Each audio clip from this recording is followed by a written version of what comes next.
Ready!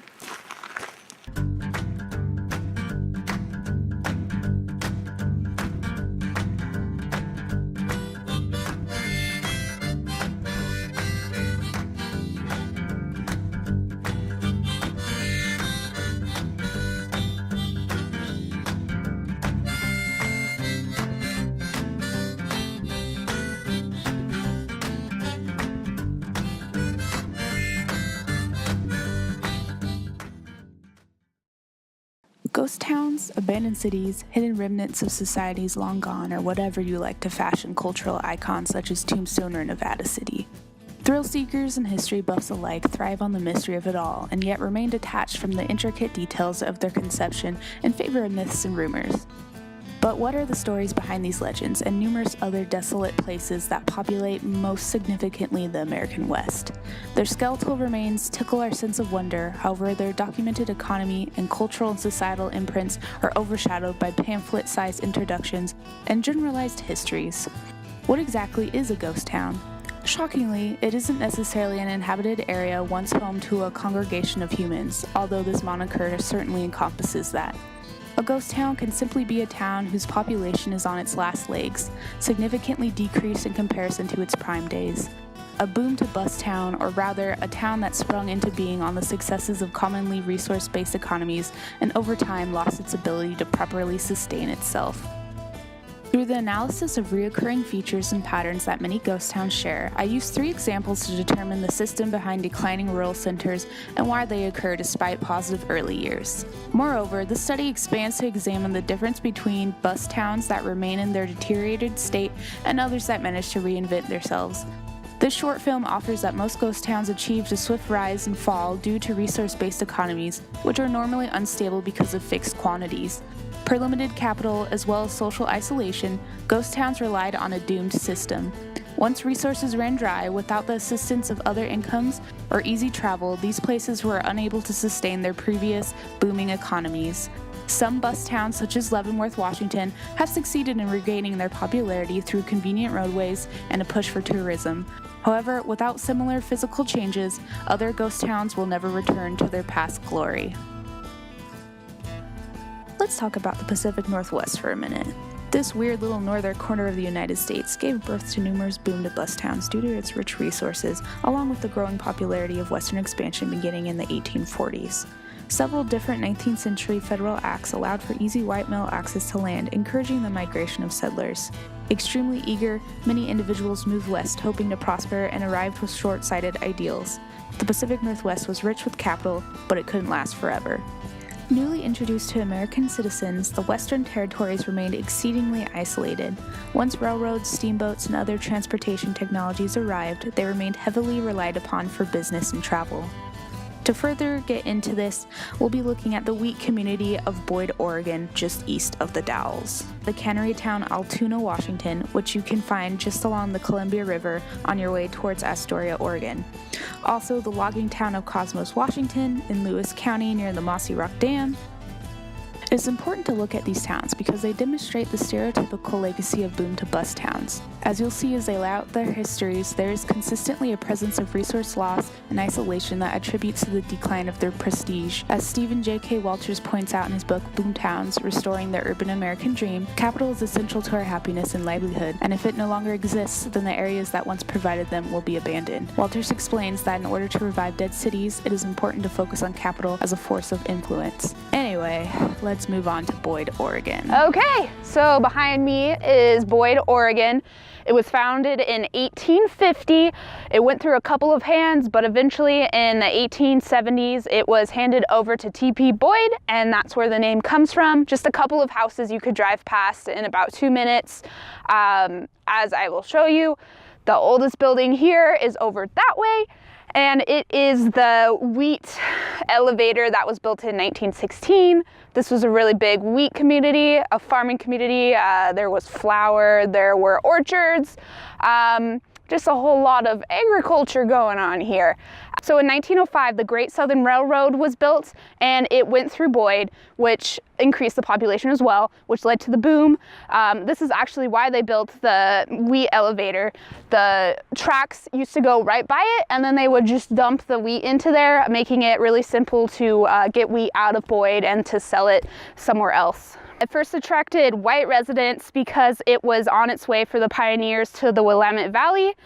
There was also a road called Barlow Road that passed within 2 miles of here that made it pretty popular for people just coming through. It got even more popular in 1864 when there was a gold rush into John Day. People had to go through here to go to the Dalles, to go to John Day. Basically, this big gold rush made Boyd even more popular. And then once people settled here, they decided to build wheat. The Dalles Times Mountaineer from January 1898 had this to say about Boyd, Oregon. One of the best and most successfully managed flour mills in Wasco County is located at Boyd. It is owned by M.J. Cockerline. Then, returning to Oregon, he located at Boyd and bought the mill operated there by T.P. Boyd. It had the capacity of 20 barrels, being a burr mill with 1 bolter. Today, it has 30 barrels capacity and 5 bolters. His brand of flour is the best, and in the opinion of consumers, it does not belittle his name. He has spent $3,000 this year improving his water power, and with a ditch 1.5 miles long and 63 feet waterfall, can run all seasons of the year. He does a large exchange business with the farmers, being fixed to grind corn, roll barley, or in fact anything a farmer wants in that line. But in 1923, everything started to go downhill. The railroad was shut down, and that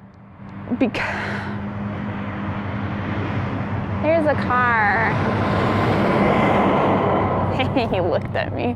As I was saying, the railroad in Boyd shut down, which greatly affected their economy. Since they were isolated without it, people did not go through to go to their town, and they had a harder time selling their wheat.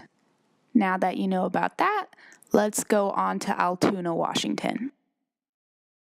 Okay, so welcome to Altoona, Washington. This is on the Columbia River, just east of Astoria. And right behind us, there used to be a cannery. That was what this town was known for. For cans, for fish and cans, full of fish, usually salmon, but also some tuna. So the town was made in the 1870s, brought here because of the populous salmon in the area. Although it's still a town, the cannery officially closed down in the 1950s just because the population of salmon did decline. So as you can, salmon. How salmon are canned. The mode is as follows. A company comes here and, having selected a site, proceeds to erect a cannery. This consists generally of several low, long wooden buildings comprising a boathouse to contain the fishing boats, of which each cannery has some 30 or 40, an engine room, a boiling room containing vats in which the fish are boiled, a tin room where the cans are made, packing rooms, and a large room in which the fish undergoes the various processes previous to shipment to market.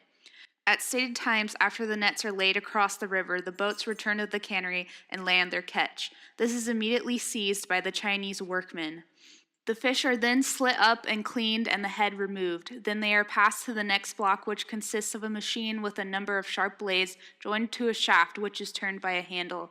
The blades are just so far apart that the salmon, when cut, will be the correct length to fill an ordinary 1-pound can. The next stage consists in filling the cans. Next, the covers are placed on and soldered. They are then perfectly airtight and are forwarded to the boilers. These consist of vats some 5 feet in height and about 4 feet in length and breadth. Into these, which contain boiling water, the cans are plunged to remain 2 hours or so. At the end of that time, they are taken out and allowed to cool. A hole in the center of the cover that had been soldered up at that point is now opened by placing a hot iron over the solder. This vent being opened, all the gases generated in the boiling are allowed to escape. Afterward, the cans are passed on to the next department when they are rendered airtight once more, and further on to the workmen who dip them in a varnish-like composition. Later, they come to the labeling department, after which they are ready to be packed in 4 dozen cases and shipped. Scientific American, August 24th, 1878. So after the cannery kind of disappeared, like, what really happened to the town? Like, what were the numbers before and after? I don't have the numbers before, but there were definitely a lot of people mainly working in the cannery. I guess you say like thousands? Probably 1,000, not like a whole lot. There's a lot of Chinese people here. I don't know if you know, but it was a big thing to have Chinese immigrants work in canneries. So there's a big Chinese population here the world because is racist. But I do know now there are only 39 people living in the town. 39, guys. 39. Wow. You will have lectures with more than 39 people. And that's this whole town. So just to put things into perspective for people watching this.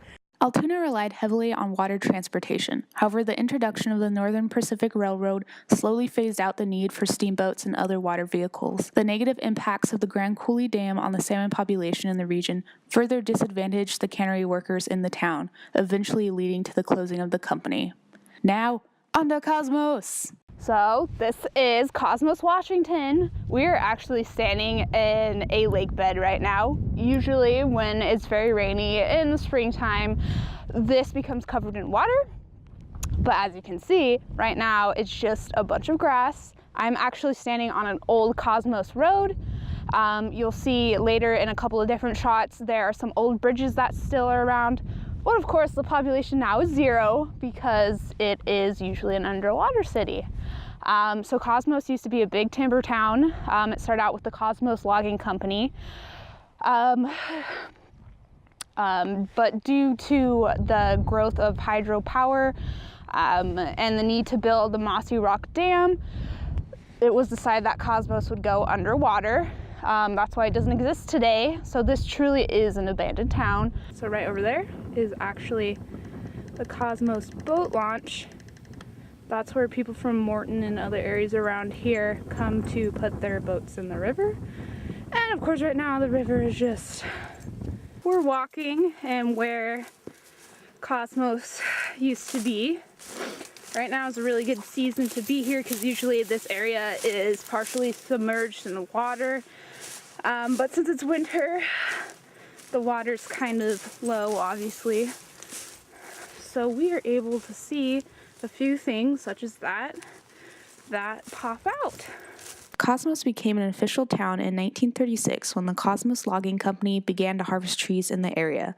It opened with just 120 employees. However, by the 1950s, during which the U.S. Plywood Corporation bought out the Kosmos Logging Company, the local industry was employing over 400 workers. Lumbermen usually arrived in camp on Sunday and stayed through until Friday in on-site housing. Work was commonly seasonal as winter snow made logging nearly impossible. After just over 30 years, the company town was taken off the map after it was purposely flooded in 1969. Although Kosmos' situation isn't as clearly connected to isolation or resource limitations as Boyd or Altoona, it is important to acknowledge that logging in the area would have remained had it been a prosperous endeavor. Several towns located around Rift Lake have continued to exist due to community movement or the government's control of the Mossy Rock Dam's floodplains. Yet Kosmos did not relocate, nor was it identified as a town worth saving. One resource was simply swapped for another, and in this case the lumber limitations certainly led to the decision to abandon Kosmos. If the benefit of the town had outweighed the investment in hydropower, then surely it would have endured. In his book, Boom Towns, Restoring the Urban American Dream, Stephen J.K. Walters explained that one key attraction of cities for both the virtuous and venal is their abundant, durable, and immobile capital. By capital, I mean, in the words of noble laureate George Stigler, our stock of useful things, or the ordinary tools of life that help us become more prosperous and happy. It is exactly because bus towns struggle with this form of capital that their decline is usually inevitable. What we can identify from the 3 examples provided in this short film is that these communities are normally built in isolated rural areas and are very tied to their local industries. The article, Economies of Ghost Towns, published in the Journal of Regional Analysis and Policy, offers that because company towns are usually less hospitable, businesses must offer more amenities and wages to keep employees. And since these towns rely on unstable economies, this method of retaining employees isn't sustainable. To put it into a mathematical equation, the lower the amount of natural amenities, the larger the need for invested amenities. This requires that company owners provide more money, which they must gain from increased revenue. Since these towns are heavily resource-based and therefore working with a limited income, companies are unable to maintain such conveniences for long term. The story of Forest Mills, a Midwest milling community, published in Minnesota History, proposes that there have been examples of improvement when highway transportation reverses isolation. However, this outcome is rare. Ultimately, the boom-to-bust phenomenon is a natural one that is difficult to reverse. The only way to halt this decline is to address isolation and single resource reliance and determine how to improve upon them. It was for the grade.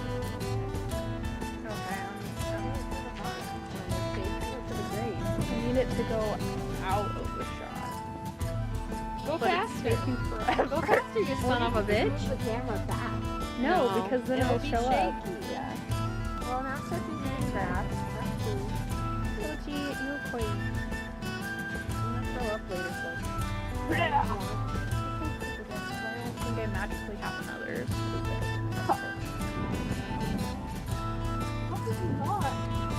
I didn't think about it. It was dumb. Yeah, I really should.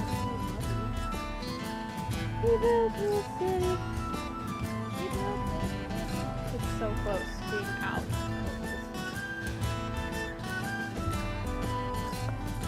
This is the mighty Columbia River, upon which a barge goes across the sea. Except it's a river. It is the Ocean Boston Sea boat. So it is. You said it backwards. Did I? Cool.